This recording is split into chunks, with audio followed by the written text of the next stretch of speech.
তো বন্ধুরা, তোমরা সবাই কেমন আছো? ভালো আছো তো? নিশ্চয়ই খুব ভালো আছো। আমিও খুব ভালো আছি।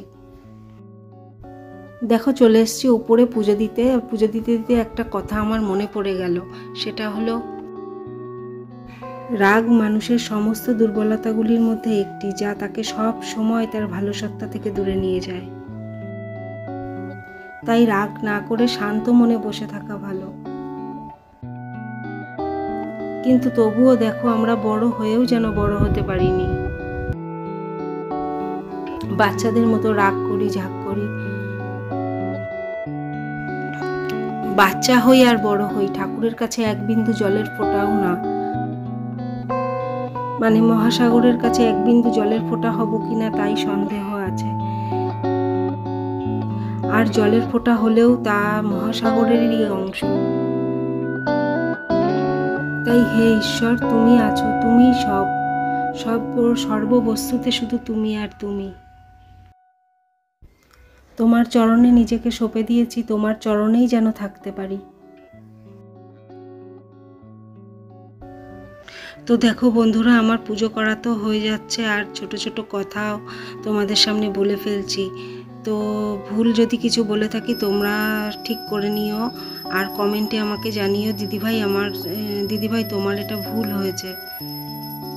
আর যদি কিছু শেখানোর থাকে তাহলেও তোমরা আমাকে ছোট বোনের মতো শিখিয়ে দিও। তো দেখো, আমার পুজো তো শেষ, এবার আমি যাব আমার ঘরে। তো দেখো, চলে এসেছি আমার ঘরে তো ফার্নিচারগুলো মোছা হয়নি কালকে। তো আজকে ভাবছি আগেই ফার্নিচারটা মুছে নিয়ে এই ঘরে পড়তে বসার আগে আমি ঘরের কাজগুলো তাড়াতাড়ি করে সেরে নিচ্ছি। এখন আবার কদিন হলো মেয়ে আমার ঘরে পড়তে বসছে, ওর আমার ঘরে পড়তে বসতে ভালো লাগছে। তো এটা খুবই ভালো কথা। ওর ঘরে বসলে না, ও দরজা দিয়ে উঁকি মারতে দেয় না, দরজা খুলে দেখতে দেয় না। তো আমার ঘরে বসলে আর সেটা হয় না। তো দেখো, খাট তো মোছা হয়ে গেছে, এবার আছে ড্রেসিং টেবিল না গোছালো হয়ে রয়েছে, ভালো করে গোছাতে হবে আবার। আর মানি প্ল্যান্টটা না ভাবছি এখান থেকে সরিয়ে দিয়ে এখানে কিছু রাখবো না, শুধু কসমেটিক্স দুটো একটা রাখবো, আর কিছুই রাখবো না। তো দেখো, আলনা গোছানোই আছে, আলনার মধ্যে শুধু একটা নাইটি ভাঁজ করে রাখবো। ওই নাইটিটা পরে সন্ধে দিয়েছিলাম না, সেই নাইটিটা ছেড়ে রেখেছি, তো সেই নাইটিটা তোমার গুছিয়ে রাখছি। একটা জামা একটা প্যান্টও আয়রন করা বাকি আছে। গরমে না কিছু ভালো লাগছে না, যে এই কাজটা করবো সব কাজ পড়ে আছে, কিন্তু করবো ভাবছি, কিন্তু করতে ইচ্ছা করছে না। তোমাদেরও কি আমার মতো হয় নাকি হয় না?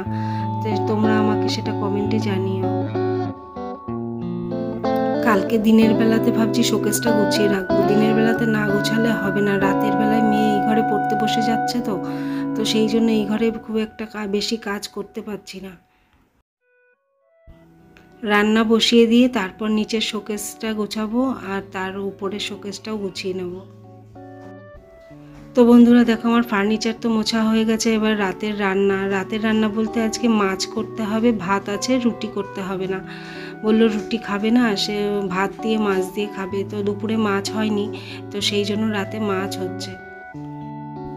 তো বন্ধুরা, ভিডিওটি যদি তোমাদের ভালো লেগে থাকে তাহলে অবশ্যই লাইক, কমেন্ট, শেয়ার ও সাবস্ক্রাইব করতে ভুলো না। তাহলে আমার ভিডিও পৌঁছে যাবে সবার আগে তোমার কাছে। তো বন্ধুরা, পুরো রান্নাটা তোমাদের সাথে আর শেয়ার করতে পারছি না, ভিডিওটি এখানেই শেষ করছি, আর বেশি লম্বা করব না।